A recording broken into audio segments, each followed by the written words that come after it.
Dios les bendiga y bienvenidos a Enamorándonos de la Palabra. Mi nombre es David Lebrón y soy su anfitrión y hermano en Cristo.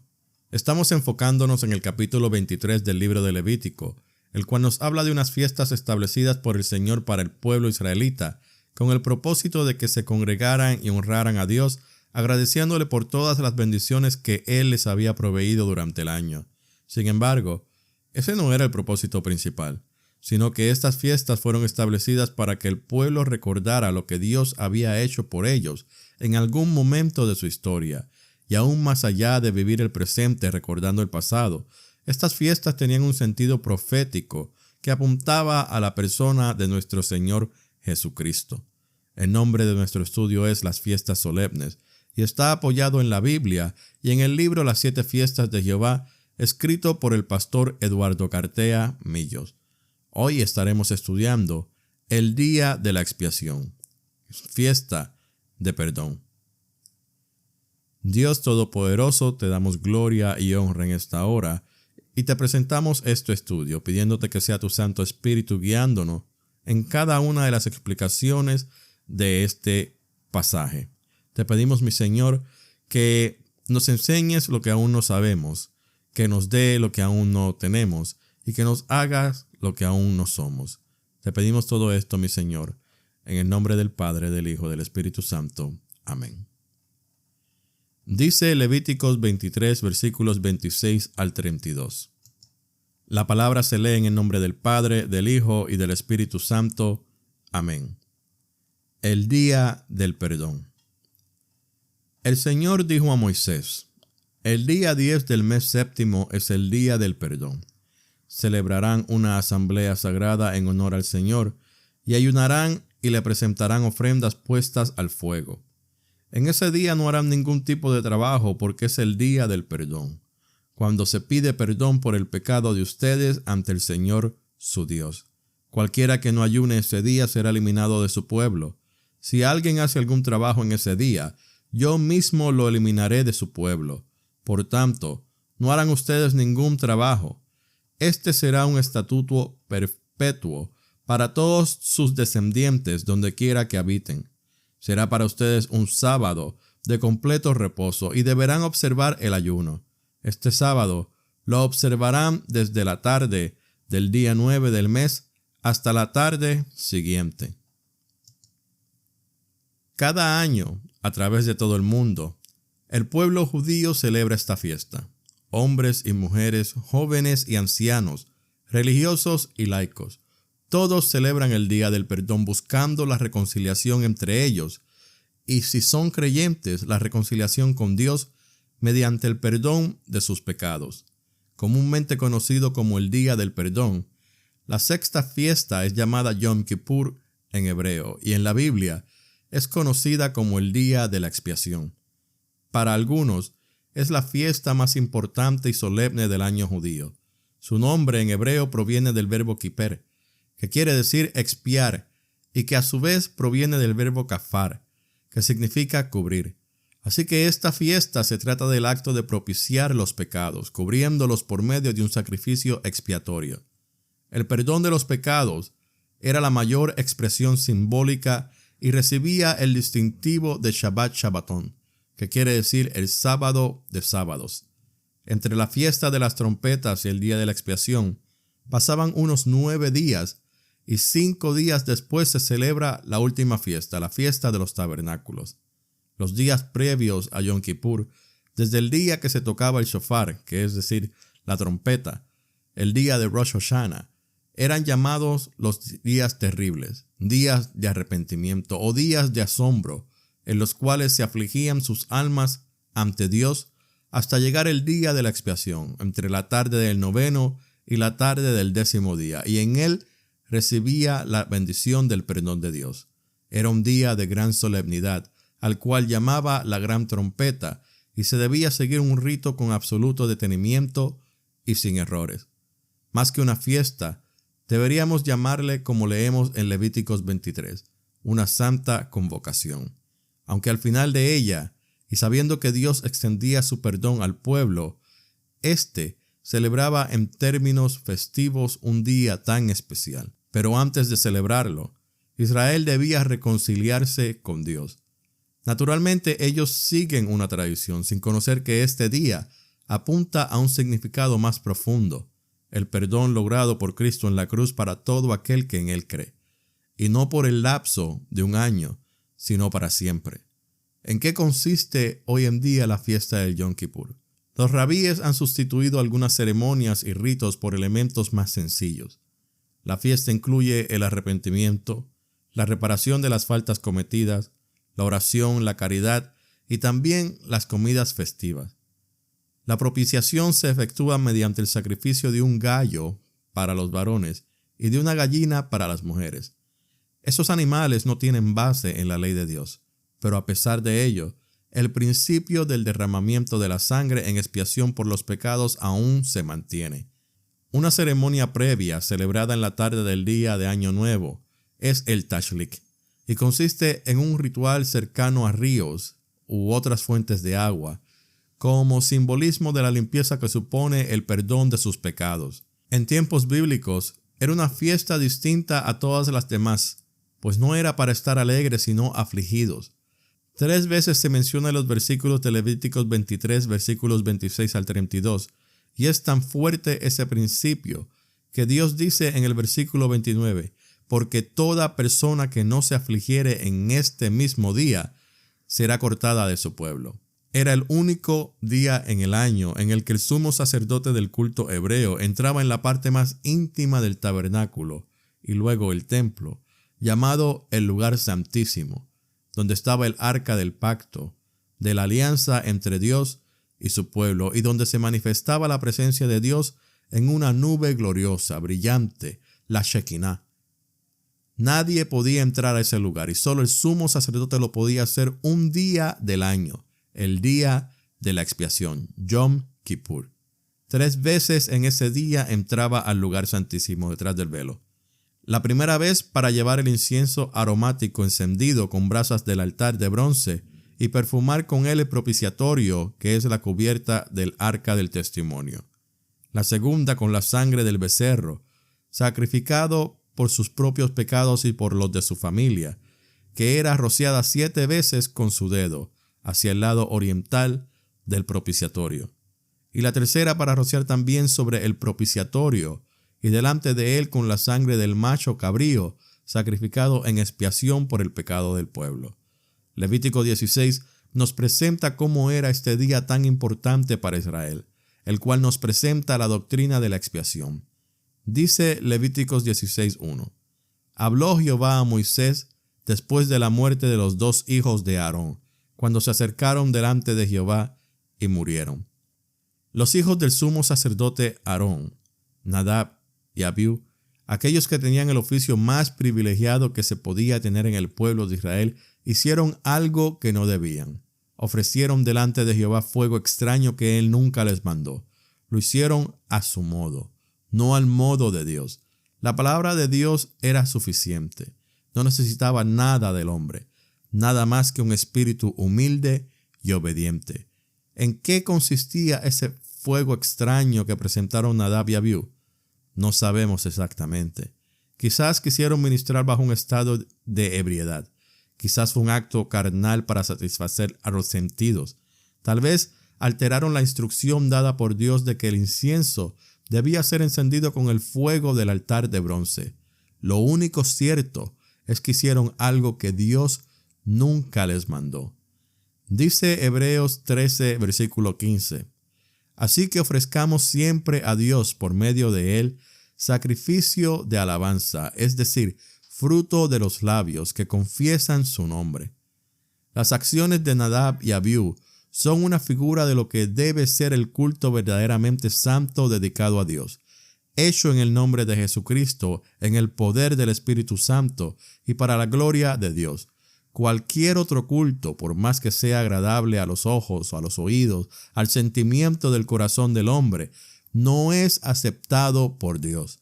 Y si hoy no se escriben más nombres como los de Nadab y Abiú en la historia de la iglesia, es porque la misericordia de Dios es muy abundante y su gracia más grande que nuestro pecado.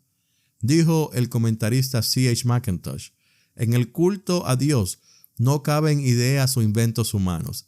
El Padre es el objetivo, Cristo el motivo y el Espíritu Santo la potencia. En ese ambiente de tristeza por la muerte repentina de aquellos dos hombres de posición tan elevada, Dios habla a Moisés y le dice: «Di a tu hermano Aarón que no en todo tiempo entre en el santuario detrás del velo, delante del propiciatorio que está sobre el arca, para que no muera, porque yo apareceré en la nube sobre el propiciatorio». La santidad de Dios, su gloria, se manifiesta en el lugar santísimo. La gloria divina en forma de nube cubría la intimidad del santuario sobre el propiciatorio donde se haría la expiación por el pecado del pueblo. Una unión de la gloria y la gracia de Dios. La gloria de la nube, la gracia de la expiación. Gloria y gracia, que van muchas veces juntas en la Escritura. Gloria y gracia para aquel que confían en Él.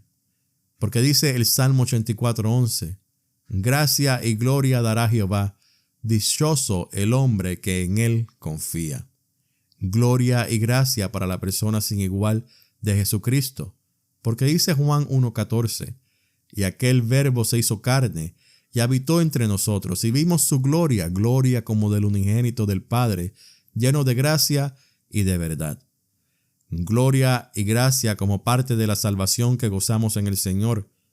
Porque dice Romanos 5:2, «Por quien también tenemos entrada por la fe a esta gracia en la cual estamos firmes, y nos gloriamos en la esperanza de la gloria de Dios». Gloria y gracia, por las que Dios a través de Cristo nos hizo aceptos.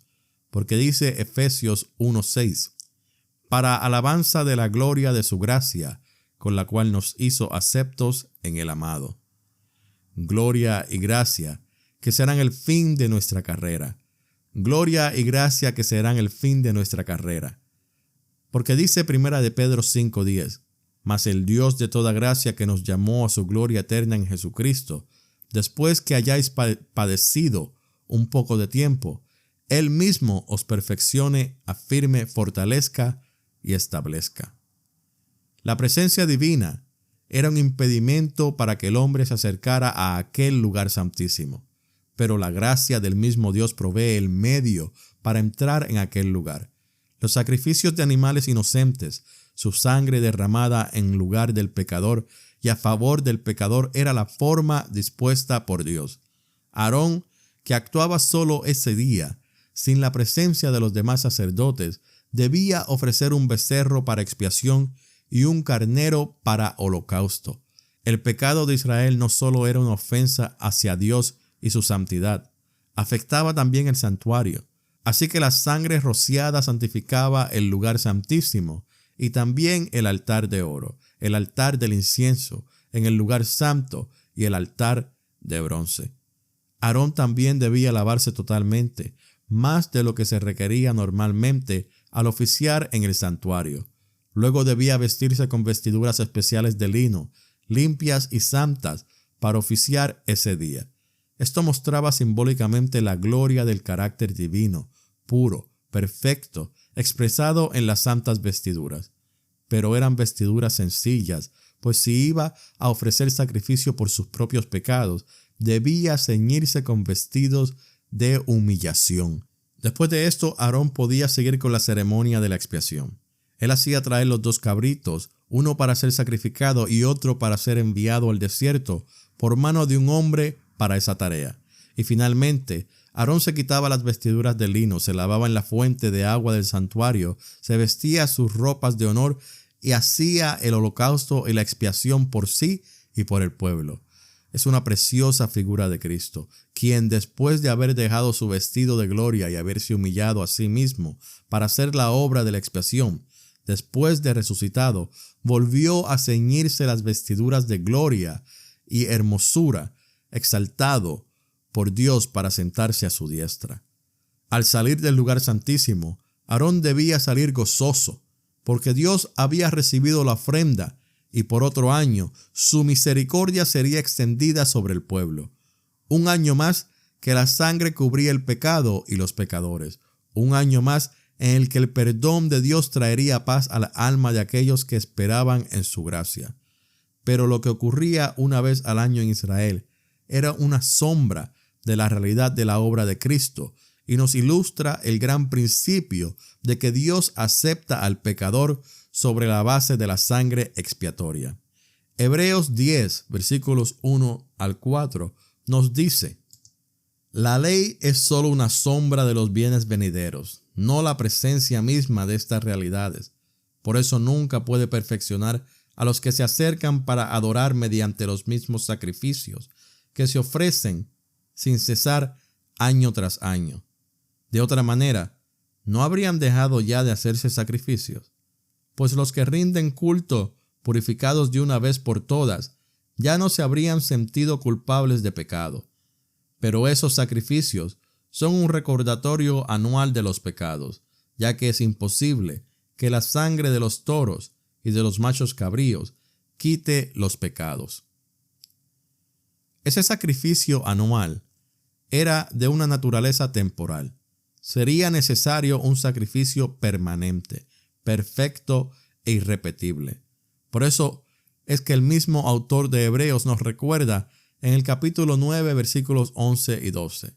Pero estando ya presente Cristo, sumo sacerdote de los bienes venideros, por el más amplio y más perfecto tabernáculo, no hecho de manos, es decir, no de esta creación, y no por sangre de machos cabríos ni de becerros, sino por su propia sangre, entró una vez para siempre en el lugar santísimo, habiendo obtenido eterna redención. Las diferencias entre el tipo y la realidad son grandiosas. Algunas de ellas son: Aarón ofició en el tabernáculo terrenal, mientras que Cristo en el celestial, según Hebreos 9, del 1 al 12 y versículos 23 y 28. Aarón era el sumo sacerdote, pero Cristo el gran sumo sacerdote, Hebreos 4:14. El sacerdocio de Aarón era temporal, el de Cristo es permanente, según nos dice Hebreos 7, versículos 23 al 25. Aarón necesitaba ofrecer sacrificios por sí mismo. Cristo no lo necesitó, pues era sin pecado, Hebreos 9:7 y 7:26-27. Aarón ofreció sangre de animales inocentes. Cristo ofreció su propia sangre, Hebreos 9:12, 25-26. El resultado de la expiación que oficiaba Aarón era para purificación de la carne. El de la obra perfecta de Cristo hizo perfectos para siempre a los santificados y para limpiar nuestras conciencias de obras muertas. Hebreos 10:14, capítulo 9, versículos 13-14. El oficio de Aarón era repetido anualmente. El de Cristo es perfecto, hecho una vez y para siempre, y después de ese sacrificio, Él se sentó habiendo obtenido redención eterna.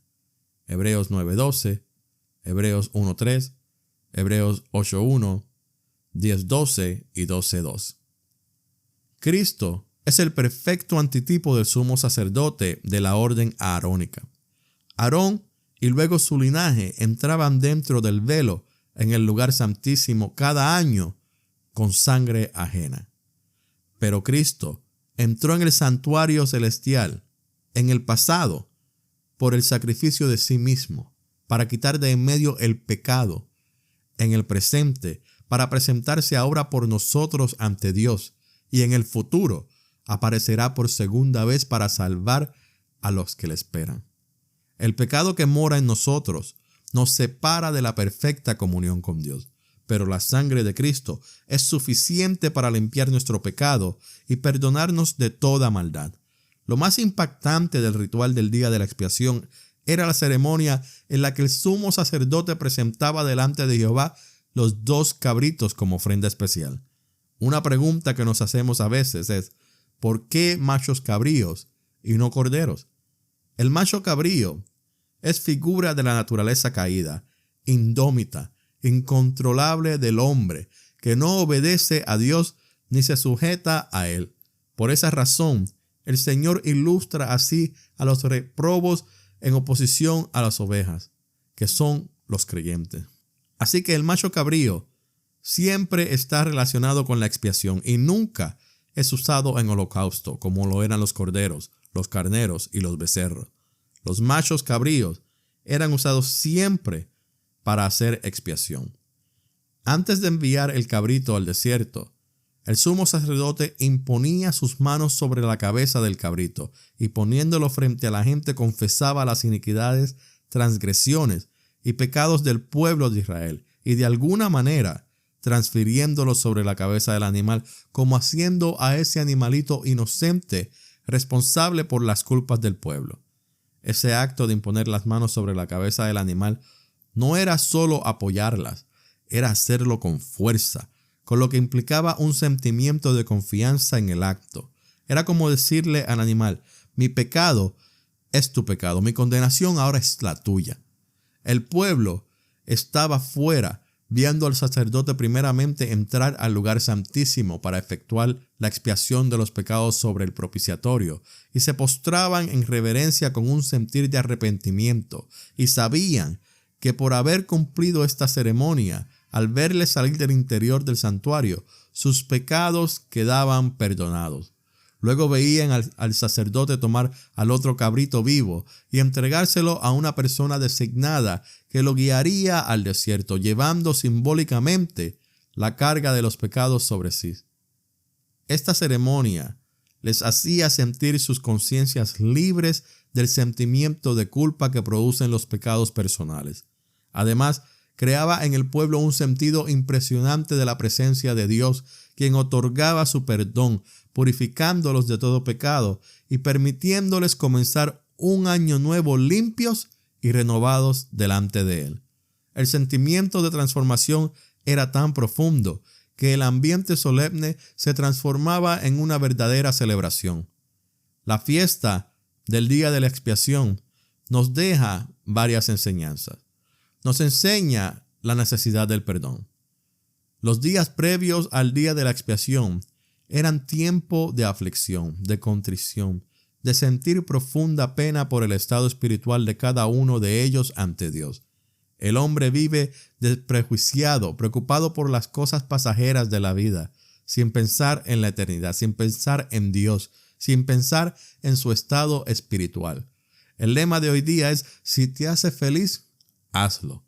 No hay tiempo para pensar profundamente y menos para sentirse afligidos por errores cometidos.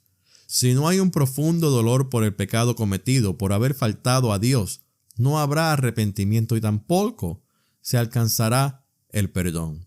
El capítulo 2 de Hechos nos dice que el día de Pentecostés se convirtió en una multitud de personas cuyos corazones se compungieron tras escuchar el mensaje del Evangelio y preguntaron: ¿qué haremos? La necesidad del perdón es muy clara para los que ya somos del Señor. Hemos sido perdonados, pero a causa de nuestra naturaleza caída, necesitamos ser perdonados de continuo. El Espíritu Santo hace que sintamos esa tristeza a través de la palabra de Dios. Israel, en tiempos de Nehemías, según su libro, nos dice en el capítulo 8 que se juntó todo el pueblo a oír el libro de Dios. Y dice los versículos 8 y 9 del capítulo 8 de Nehemías: ellos leían con claridad el libro de la ley de Dios y lo interpretaban de modo que se comprendiera su lectura. Al oír las palabras de la ley, la gente comenzó a llorar. Por eso el gobernador Nehemías, el sacerdote y maestro Esdras y los levitas que enseñaban al pueblo dijeron: no lloren ni se pongan tristes, porque este día ha sido consagrado al Señor su Dios. Así que cuando Levíticos 23:27 nos dice que afligiréis vuestras almas, era un imperativo, no un ritual, sino que era una necesidad, un ejercicio espiritual necesario. Pero el perdón tiene un costo. La fiesta era llamada el día de la expiación. ¿Qué es expiación? Expiación significa literalmente cubrir, que en hebreo es kippur o kafar. Es una palabra que no aparece en el Nuevo Testamento, pero sí está su significado. La única vez que aparece como verbo es en Hebreos 2:17, donde aparece como el verbo expiar en la versión Reina Valera 1960. Hebreos 2:17 nos dice: por lo cual debía ser en todo semejante a sus hermanos, para venir a ser misericordioso y fiel sumo sacerdote en lo que a Dios se refiere, para expiar los pecados del pueblo. Otras versiones la traducen como perdonar y propiciar, o hacer propiciación. Es la misma palabra que se usa en Génesis 6, cuando Dios le dio instrucciones a Noé para hacer el arca, cuando le dijo: hazte un arca de madera de gofer, harás aposentos en el arca, y la calafatearás con brea por dentro y por fuera. La palabra calafatear o cubrir es el mismo término que se usa para expiación. Como resultado del sacrificio del día de la expiación, los pecados de aquellos que vivían bajo el sistema levítico en el Antiguo Testamento estaban cubiertos por un tiempo. Cubiertos, pero no quitados en el sentido absoluto de la palabra. Cristo fue propiciatorio y propiciación a la vez, ya que fue Él quien hizo la propiciación. Su sacrificio expiatorio fue perfecto y una vez y quita el pecado para siempre de aquellos que en Él confían. El perdón tiene un costo que no podíamos pagar, así que Jesús pagó con su vida para que nosotros no tuviéramos que morir. En otras palabras, o moría el pecador o alguien debía ocupar su lugar. En nuestro caso, fue Cristo quien ocupó nuestro lugar. Cuando la sangre de los animales inocentes era derramada, esa sangre espiritualmente cubría los pecados del pecador, de modo que Dios podía verle a través de la sangre y le extendía su perdón. Pero el pecado no era quitado, era cubierto, y cada año se repetía el ritual de la expiación. Hebreos 9:10 explica por qué ese rito de expiación no podía quitar el pecado. ¿Cómo lo hizo Dios? Con el sacrificio de su Hijo. ¿Cuál es la diferencia entre el sacrificio de Cristo y el de los animales en la antigüedad? El sacrificio de los animales era imperfecto. El de Jesús fue perfecto. El sacrificio de los animales era requerido permanentemente. El de Jesús fue hecho una vez y para siempre. El sacrificio de los animales solo cubría el pecado. El de Jesucristo quita el pecado. El apóstol Juan dijo: la sangre de Jesucristo nos limpia de todo pecado, en 1 de Juan 1:7. Una cosa es cubrir y otra cosa es quitar. Nuestro pecado fue en Cristo quitado y limpiado para siempre. Hebreos 9, versículos 24 al 26, lo afirma claramente. Por eso Cristo no entró en un santuario hecho por manos humanas, simple copia del verdadero santuario, sino en el cielo mismo para presentarse ahora ante Dios en nuestro favor. Tampoco entró en el cielo para ofrecerse vez tras vez, como entra el sumo sacerdote en el lugar santísimo cada año con sangre ajena. Si así fuera, Cristo habría tenido que sufrir muchas veces desde la creación del mundo. Al contrario, ahora, al final de los tiempos, se ha presentado una sola vez y para siempre, a fin de acabar con el pecado mediante el sacrificio de sí mismo. El rito del día de la expiación era muy significativo. Un cabrito era sacrificado. El otro era cargado con los pecados y llevado a un lugar desierto. ¿Acaso esos animalitos habían cometido algún pecado? No, pero recibían la responsabilidad de la culpa y por ello uno moría y el otro era desterrado. Pero ambos presentan dos figuras preciosas de lo que es el perdón: absolución y remisión. Quitar la culpa y alejar el pecado. El perdón de Dios en Cristo nos absuelve, nos exime de culpa. En Isaías 53, versículos 4 al 7, leemos: ciertamente llevó Él nuestras enfermedades y sufrió nuestros dolores, y nosotros le tuvimos por azotado, por herido de Dios y abatido. Mas Él herido fue por nuestras rebeliones, molido por nuestros pecados.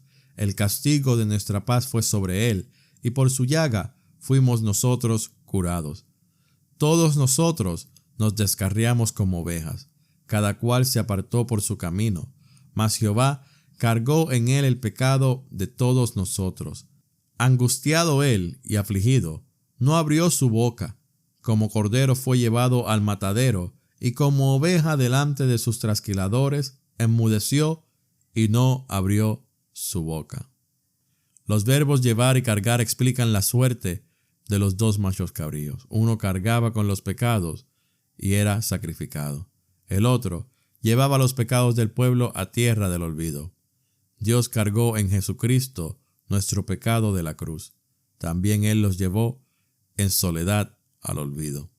El verbo perdonar significa enviar afuera, despedir, remitir. En el caso específico de los pecados, significa que ellos son absolutamente pasados por alto, alejados de la mente de Dios, lo cual implica la eliminación total de la causa del delito y la remisión del castigo, liberando al pecador de la pena impuesta por Dios. En la Biblia hay expresiones de lo que Dios hace con mis pecados. Por ejemplo, en el Salmo 103, versículo 12 dice: «Cuánto está lejos el oriente del occidente, hizo alejar de nosotros nuestras rebeliones». En Isaías 38, 17 nos dice: «Amargura grande me sobrevino en la paz, mas a ti agradó librar mi vida del hoyo de corrupción, porque echaste tras tus espaldas todos mis pecados». En Hebreos 8:12 dice: «Nunca más me acordaré de sus pecados y de sus rebeliones». Mi salvación tuvo un costo alto. El hecho de que la salvación sea sin dinero y sin precio no implica que sea sin costo. ¿Cuál fue el costo de mi perdón?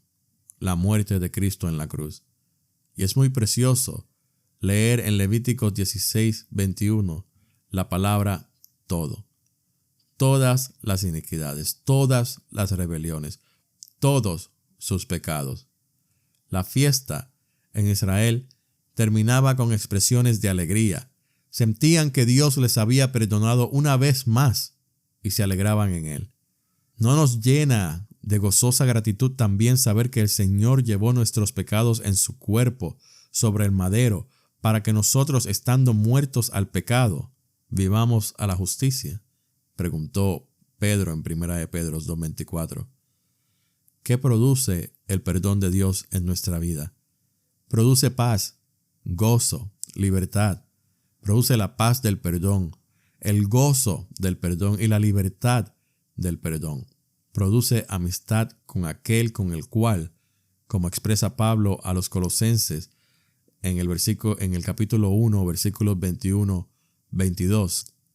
«Y a vosotros también, que erais en otro tiempo extraños y enemigos en vuestra mente, haciendo malas obras, ahora os ha reconciliado en su cuerpo de carne, por medio de la muerte, para presentaros santos y sin mancha e irreprensibles delante de Él». Es un gran descanso para el alma saber que aunque en la antigüedad se debían ofrecer muchas veces los mismos sacrificios que nunca podían quitar los pecados, Cristo, habiendo ofrecido una vez para siempre un solo sacrificio por los pecados, se ha sentado a la diestra de Dios, de ahí en adelante, esperando hasta que sus enemigos sean puestos por estrado de sus pies, porque con una sola ofrenda hizo perfectos para siempre a los santificados. Hebreos 10, versículos 12 y 13. Esta fiesta encierra una proyección escatológica. El día de la expiación habla de aquel día futuro en el cual Israel, el pueblo terrenal de Dios, llorará sus pecados, su indiferencia, su incredulidad, y con arrepentimiento aceptarán a Jesús como su Mesías. ¿Cuál será la respuesta? Zacarías 12, versículos 10 al 14, nos dicen: «Y derramaré sobre la casa de David y sobre los moradores de Jerusalén espíritu de gracia y de oración. Y mirarán a mí, a quien traspasaron, y llorarán como se llora por hijo unigénito, afligiéndose por él como quien se aflige por el primogénito. En aquel día habrá gran llanto en Jerusalén, como el llanto de Adadrimón en el valle de Megido. Y la tierra lamentará, cada linaje aparte, los descendientes de la casa de David por sí y sus mujeres por sí, los descendientes de la casa de Natán por sí y sus mujeres por sí, los descendientes de la casa de Leví por sí y sus mujeres por sí, los descendientes de Simei por sí y sus mujeres por sí, todos los otros linajes, cada uno por sí y sus mujeres por sí. El gran día de la expiación fue el día en el que Cristo fue crucificado, pero para el pueblo de Israel aún queda otro día en el futuro, el día en el cual llorarán su incredulidad, lamentarán haber quitado de en medio a aquel que por amor vino a rescatarles a precio de su sangre. Buscarán al Señor, doblarán su rodilla ante su presencia, se arrepentirán profundamente de haberle negado, de haber dicho como dijeron en su desvarío: su sangre sea sobre nosotros y sobre nuestros hijos. Mateo 27:25. Y como respuesta, recibirán el perdón de Jesús, a quien conocerán como su Mesías y su Dios. Ese día llegará después de sufrir los horrores de la gran tribulación. En ese día se cumplirá lo dicho por el mismo Jesús cuando en su lamento sobre la ciudad de Jerusalén dijo: porque os digo que desde ahora no me veréis hasta que digáis: bendito el que viene en nombre del Señor. Mateo 23:39. La trompeta de Dios sonará y congregará al pueblo terrenal de Dios, y en respuesta a ella vendrán y le adorarán en Jerusalén. Será un nuevo Yom Kippur. Dios Todopoderoso, te damos gracias por tu palabra. Gracias, mi Señor, por permitirnos poder compartirla con los oyentes de Enamorándonos de la Palabra. Permite, mi Señor, que tu enseñanza sea de beneficio para cada una de nuestras almas. Permítenos, mi Señor, poder afligirnos delante de ti y confesar nuestros pecados diariamente, continuamente, mi Señor, porque admitimos que somos pecadores, admitimos que nuestra naturaleza, mi Señor, es pecaminosa y hacemos cosas sin querer muchas veces que te ofenden, que no te agradan. Y es por eso, mi Señor, que constantemente tenemos que venir ante ti, humillados y afligidos con corazones contristos, y confesar nuestros pecados, el cual, mi Señor, tú perdonarás. Porque cometimos el pecado ayer, pero mi pecado fue olvidado hace 2000 años. Gracias, Señor, por tu sacrificio único y perfecto en la cruz. Gracias, mi Dios, por haberte ofrecido y tomado mi lugar. Gracias, Señor, porque aún sabiendo que no tenemos cómo pagarte, tú lo hiciste sin esperar nada a cambio. Gracias, Señor. Gracias te damos en el nombre de tu Hijo amado Jesús. Amén. Gracias por escuchar Enamorándonos de la Palabra. Que Dios me los bendiga grandemente.